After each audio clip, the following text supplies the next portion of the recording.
Most லக்கியஸ்ட்டு politician CM என்னை பொறுத்த வரைக்கும் யாருன்னா விஜய் சார் தான் சொல்லுவேன். நம்மளோட கரண்ட் சிஎம். 3 காரணம் சொல்கிறேன் என்னென்னு.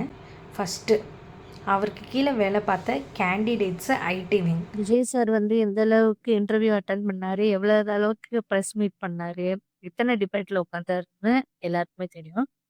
அதே மாதிரி இந்த கேண்டிடேட்ஸோட வீடியோஸு இல்லை இந்த மேனிஃபெஸ்டோ எல்லாமே எந்த அளவுக்கு ஷேர் ஆச்சு, எந்த அளவுக்கு அதை ஃபாஸ்ட்டாக பண்ணாங்க அப்படின்றதுக்கு ஐடி விங் தான் பியூர் அண்ட் பியூர் காரணம்.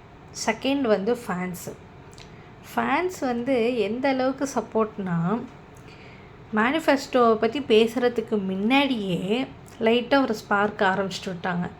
எனக்கு ஃப்ரீயாக எதுவும் வேண்டாம், எதுக்கு நம்மளுக்கு ஃப்ரீயாக செய்கிறாங்க, ஃப்ரீன்றது வேண்டாம், எதுக்கு எனக்கு தேவையே இல்லை அப்படின்னு சொல்லிட்டு நிறைய இடத்துல ஒரு ஸ்பார்க் ஆரம்பிச்சிருச்சு. தேர்டு தாங்க ஹைலைட்டு, கவர்மெண்ட்.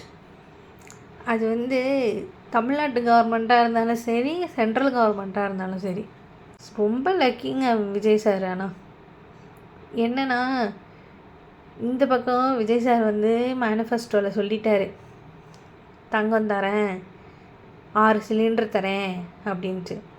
இப்போ அந்த பக்கம் மோடி சார் என்ன சொல்கிறாருன்னா, 1 வருஷத்துக்கு தங்கம் வாங்காதீங்க, அதே மாதிரி ரிசோர்ஸஸ், எரிவாயு ரிசோர்ஸஸை கொஞ்சம் பார்த்து யூஸ் பண்ணுங்க அப்படின்னு சொல்கிறார். இப்போ இதனால் விஜய் சாருக்கு என்ன அட்வான்டேஜ்னு உங்களுக்கு புரியுதா?